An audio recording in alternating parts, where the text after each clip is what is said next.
And it is that time, Tuesday morning at 8 a.m. for another edition of our Aztecs Power Hour inside the world of sports here on Xtra Sports 1360. Chris Ello and Ben Higgins with you. Aztecs tonight going to be taking on the University of Wyoming Cowboys at Viejas Arena. It is a 7 o'clock tip on our sister station, News Radio 600 Kogo. And joining us to kick off the Power Hour today is the Associate Head Coach in waiting at San Diego State under Steve Fisher. Brian Dutcher is with us here on Xtra Sports 1360. Dutch, good to have you on. It feels like it's been a couple of months since we've had you on the program. A lot has gone on for the Aztecs, both good and not quite as good, but it's been an eventful season to be sure. Welcome to the show. Thanks, guys, for having me. Brian, how did the guys respond after last week? I mean, you knew you had two tough ball games at Colorado State, at UNLV, had a chance to win both, didn't win either. Any concern that there'll be a little carryover, hangover effect from those two losses? I don't think so. We've got a pretty veteran group. These guys have been through the wars, and it doesn't hurt the fact that Wyoming beat us in our first game with them. There's a little bit of a payback factor involved in that one, and I think our kids will be ready to play and at a high level tonight. What's the difference in these end-of-game scenarios where you were so good last year and you just haven't been quite as successful? You had some successes, the Boise State game in particular, but a couple of opportunities most recently in this last week, and just not getting the call, not getting the shot, or whatever it is you need to pull out a victory. A lot has to do with our opponents, too. Colorado State and UNLV have a combined one home loss this year. Colorado State hasn't lost a home game in 2 years, so we know they're tough environments. At Colorado State we're up 2 with under a minute to go, and they made a fantastic Pierce Horning rebound, kick out 3, and we weren't able to convert at the other end. Xavier missed an open look, and then against Vegas, you put the ball in the returning Conference Player of the Year's hands, and he makes a strong move to the basket, can't get the basket, and that's the way college basketball is. We had an opportunity, that's all we can ask for, to win the game on the last possession on the road, and weren't able to convert at either place.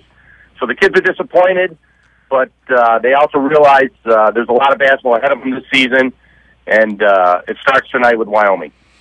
Brian, the absence of Xavier Thames and now the return of Xavier Thames, where is he at right now in terms of his health and his and just feeling comfortable back with the offense and the offense feeling back comfortable with him?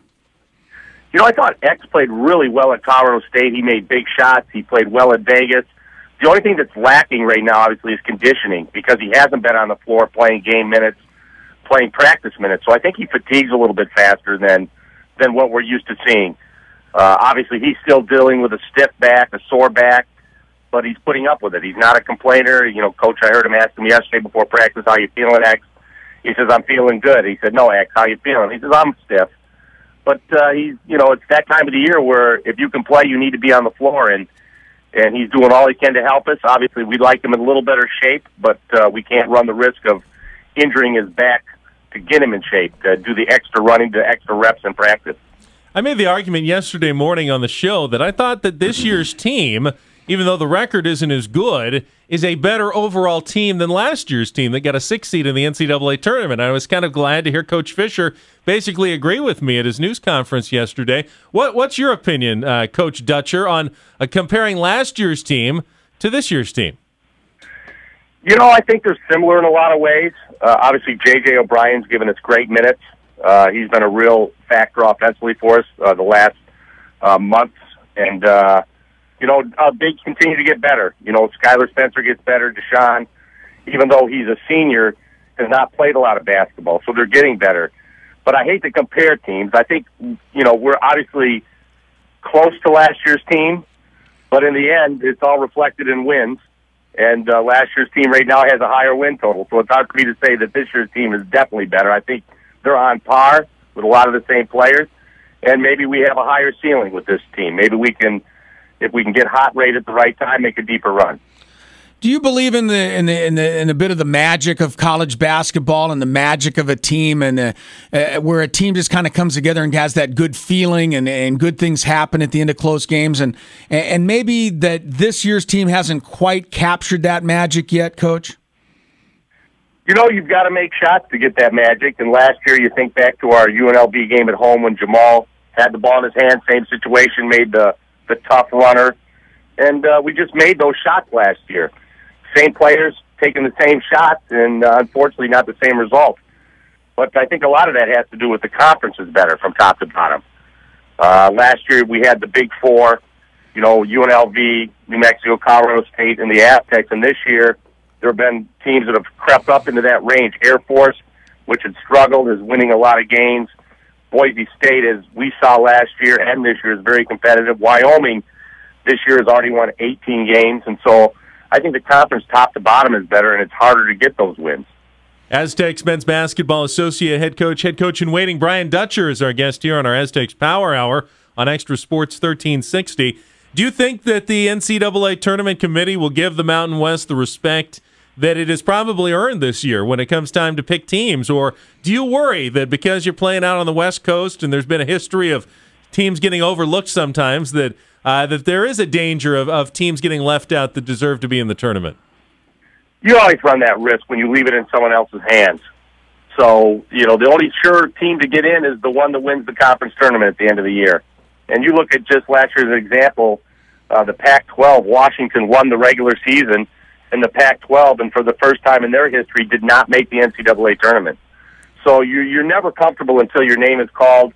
Obviously, we have work left to do. We have 3 home games that are all very important, and then 2 more tough road games at New Mexico and Boise. So we have work left to do, and our kids know that, and I think they'll be ready to respond. You mentioned J.J. O'Brien a little bit earlier, Coach, and he really does seem to be playing well. His confidence level seems to be up. He doesn't seem to be hesitating when he gets the basketball now. He's making his move to the hoop, and he's really becoming the kind of player that everybody said he was going to be. Is he playing at the top of his game right now?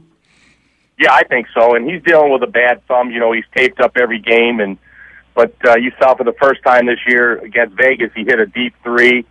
And if he can continue to improve his jump shooting to go with his penetration, he's going to be a really hard guard, not only for the rest of this year, but into the final 2 years of his career. He's very good at getting to the basket and finishing.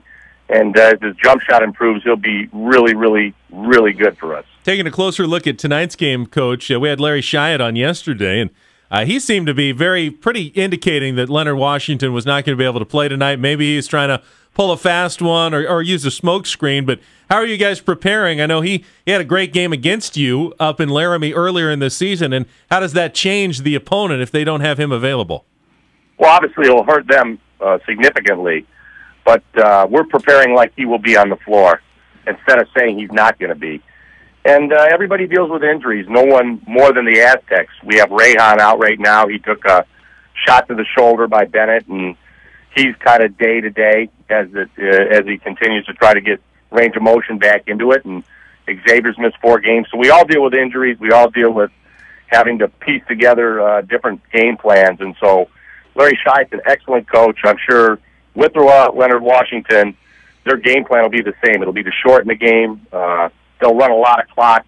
If they run 35 seconds and get an offensive rebound, they'll run 35 more. So they're going to try to slow the game down at our place, and we will be prepared for that and hopefully execute well offensively to keep them down. Brian Dutcher is with us here on Extra Sports 1360. It's the Aztec Power Hour. Do you sense at all, Coach, that Jamal Franklin is not, and this is always a slippery slope to talk about officiating, but do you sense that he's not getting some of the calls right now that he got a little bit earlier this season?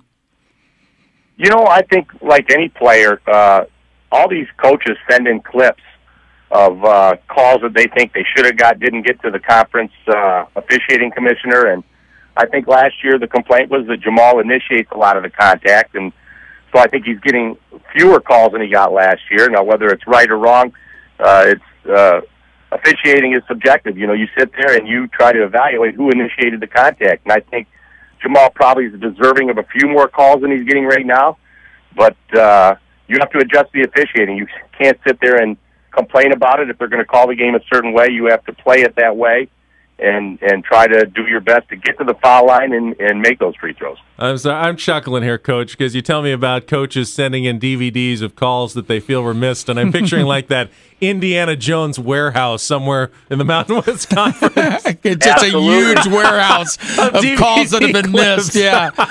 Steve Fisher probably uses about $500 worth of postage stamps a week on calls that he thinks that are missed. So they send them in. Those coaches send them in, and like Jamal last year, obviously was his breakout year, and the officials hadn't really seen him play, and they gave him some calls, whereas I think maybe the opposing coaches complained he got too many, and I think the rest have maybe adjusted some of the way they call fouls for him. I think that's true. I mean, I really think that has happened. Is he getting it at all frustrated by this? The fact that he's absorbing a lot more contact and not getting to the line as much as maybe he should. Yeah, I think it's only human nature. It's going to frustrate you to a point. Yeah. But Jamal's done a good job of playing beyond that as the season's gone on. I think earlier in the year it probably frustrated him, but now he's come to expect, hey, I'm not going to get all these calls, even though I think I'm getting fouls. I've got to play on. I think he's done a good job adjusting to the officiating and not letting it affect his game. And Coach Fisher says he's okay after his sideline run-in during the game on Saturday. What were you think? Did you think that head coach in waiting all of a sudden might be a little faster than you expected there? I thought the wait was going to be a little shorter at the time.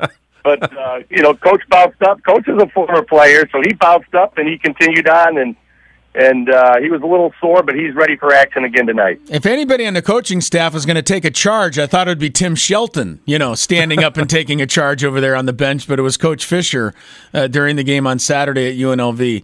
Last thing, Coach, for me, coming up tonight against Wyoming, and you talked about them shortening the game. Does that get you guys a little bit edgy to try and quicken the pace of the game? How do you coach your kids in preparation for a contest like this one tonight? You know how it is. All of a sudden the game slowed down. You want to try to speed the tempo up, but you can't do it offensively. You can't come down and take an average shot against a team that's slowing the game down. But in the same context, we don't want them sitting there turning down good looks. And obviously their style frustrated us. In Laramie, we had 9 points in the first half, and they really slowed the game down. And obviously without a veteran point guard like Xavier to run the team in that game, it hurt us. We're hoping having Hicks back at the point, he'll have better control of the team than what we had down there, and the result will be better for the Aztec offense. And isn't that one of the reasons why home teams have had such an advantage in college basketball? It's much easier to play to your own style and your own tempo in front of your own fans who can control the atmosphere like the show does so well at Viejas Arena. Absolutely, and don't kid yourself. The show has won us games, and hopefully they'll help us win one tonight. Coach, best of luck tonight. Get back in the winning beam. Big week for you at home, not only tonight, but Nevada coming in on Saturday. And I think you guys are in a position where, as you said earlier, you don't want to leave it in somebody else's hands as to whether or not you get into the NCAA tournament. So these are two very key games, and we wish you the best. Thanks a lot, guys.